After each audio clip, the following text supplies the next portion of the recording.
Hey, Mike with Nerd Problems Gaming here, the channel where we go through the good and bad of everything nerdy to make sure you spend your time on the best of the best. In today's video, I'll be doing a review of Touhou Luna Nights, so let's get into it.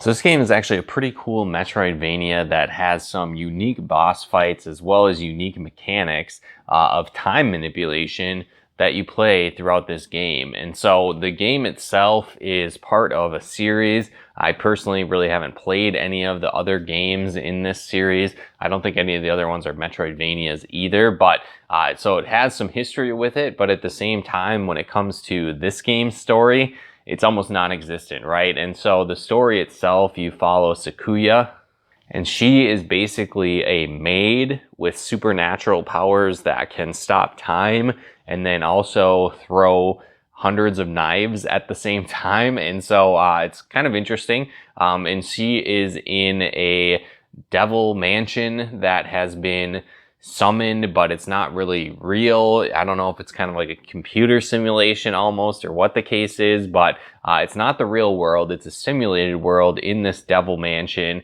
and your job is to get through the mansion and kind of figure out what's going on and defeat the evil forces in this mansion. And so again, it's kind of weird. It doesn't make a ton of sense, but you're not really playing this game for the storyline, to say the least. But the gameplay itself is really fun, and I would recommend checking it out.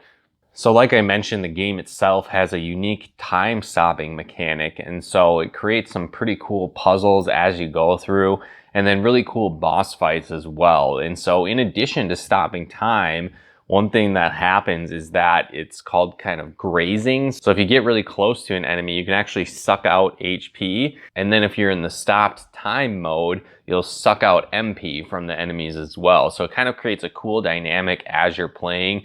And so again, this can create interesting scenarios when you're fighting bosses where they might be shooting a bunch of projectiles at you, and you can freeze time or slow down time and regain your health, regain your magic to do different attacks. And so it creates a cool dynamic and, like I said, unique boss fights that I really haven't seen in other Metroidvania type games. The game itself, again, is fun. As you play through, you unlock areas of the map, other power-ups for your character where you can double jump and slide, kind of the tried and true formula of Metroidvania type games. But like I said, it's unique where it has the time stopping aspect, where there's different puzzles where time affects certain aspects, like platforms keep moving. If time is stopped, if time stopped, platforms aren't affected by that. Some speed up, go different directions. So it's all kinds of cool things with this time manipulation. And it creates, like I said, some unique fun puzzles as you play through the game. But I think the boss fights is really where this game shines as well. There's also some pretty challenging platforming aspects as you go through the game.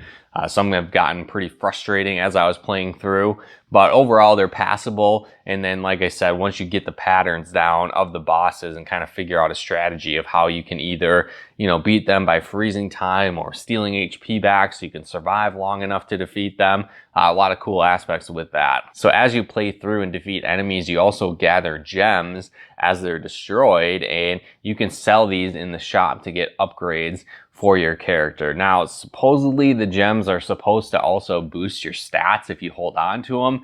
I can't really confirm that because I gathered a ton and I never really noticed a difference when I sold them or not. So that might be true. That might be just something they threw in the game to throw you off from selling gems and buying better power-ups. I'm not really sure, but that is an aspect in the game, and so that's cool. You get that in addition to experience and leveling up your character. And again, there's also a lot of different hidden items and chambers as you play through the game as well. So going back to a typical Castlevania, Metroidvania type game, right, where you have these hidden items throughout the level. So be sure to pay attention to that as well. Now, the game itself is not super long. I think I really beat pretty much everything in about 10 hours, maybe even a little less than that. So you could probably finish it again in that 8 to 15 hour range, depending on how you do on the bosses and how quick you can figure out the patterns. So the game itself has the main game.